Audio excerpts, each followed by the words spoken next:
Take two.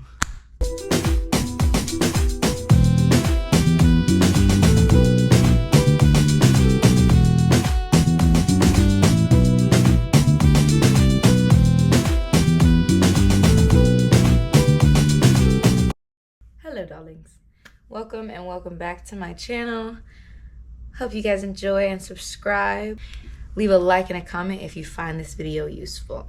You already know by the title what we're going to be talking about today, so let's get right into it. 1, the first thing you want to do is have a stable job. You want a secure source of income, whether it be a 9-to-5 or your own business, but you want to be able to show how much money you're making. When I moved at about 20 years old, and I worked a lot right before I started looking for places. You want to get at least maybe $5,000 in savings and a steady income before moving, just so you have like a base. 2, work as many hours as possible before applying for apartments. 3, elevate the truth. Allegedly, I might have doctored up some things when I first moved in, but you want to make it as close to true as possible, so that way you're able to afford wherever you're living. So if I worked 60 hours and I got paid more last month, I'm taking that amount that I got paid last month and I'm gonna put it on this new pay stub, because you want it to say the max amount you've made consecutively, so that way they believe that you can make 3 times the rent. Even if you can't, as long as you can make 1 times 1.5, you should be straight. But allegedly, you can do that.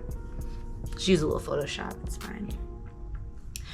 4, you want to have a good credit history. If you don't have any credit, that's also fine.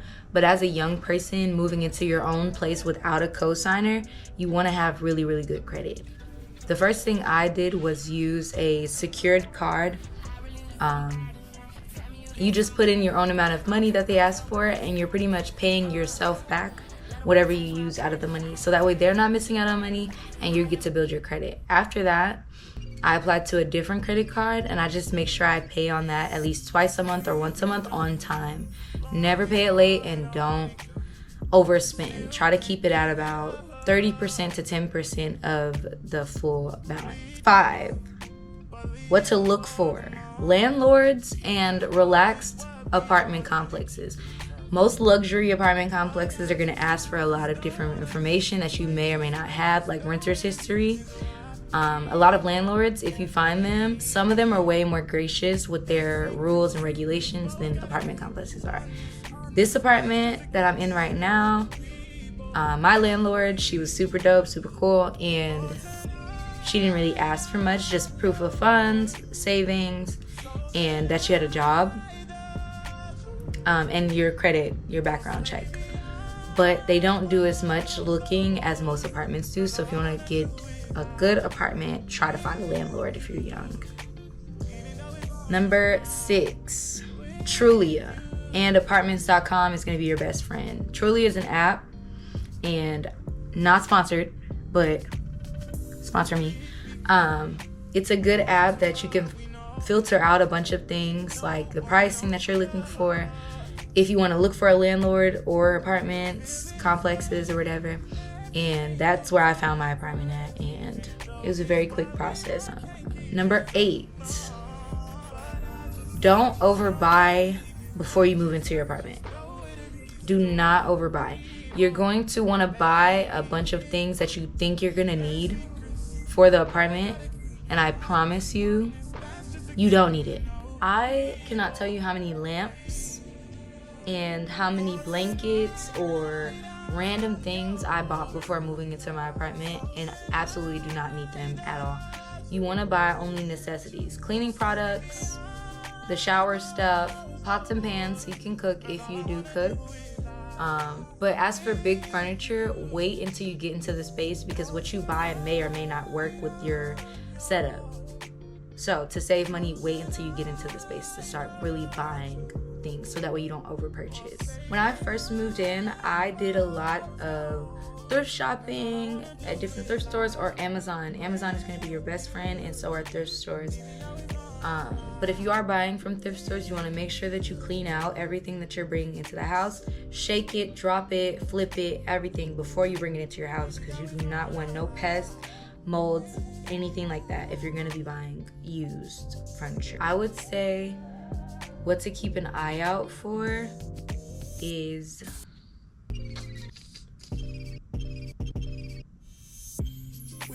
I forgot. Okay, living on your own or getting your first apartment isn't super hard, and it shouldn't be a super long process as long as you have everything you need. So, quick run through. Number 1, have a stable job, source of income. Number 2, work as many hours as possible before applying, so that way you have a large amount on your pay stubs to show them. Number 3, elevate the truth. Don't be all super honest about whatever. Tell them, make the best version of yourself, please. Number 4, credit history, very important. Try to get a good credit score. They trust you.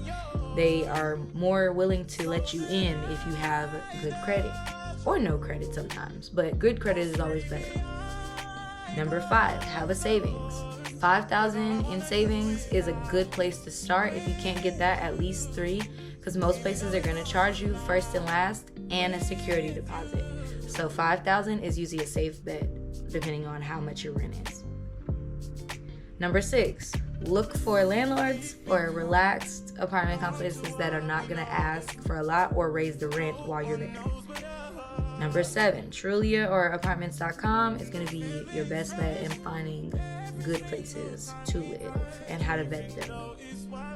Number 8, do not overbuy, do not overspend, and don't get ahead of yourself before moving into your apartment. I bought most of my furniture at the same place, so I just waited, and they held it for a certain amount of days, so I just waited and got one van, U-Haul van, to move everything the same day. That saved money on like driving back and forth if you don't have access to a truck, and that helped a little bit too. World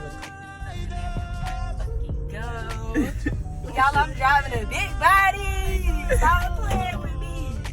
Oh my God. But other than that, it's not a hard process. It's actually very easy once you get into it. It is a little nerve-wracking when you're young. Like I said, I moved out at about 20 years old, right when I turned 20. And it's been great. It's been fun. And I'm also moving to Georgia now. I've been here for about 2 years. And it worked out pretty good. So leave some comments down below and let me know how it helped you or it didn't help you. Thank you. Come back for more. Watch again.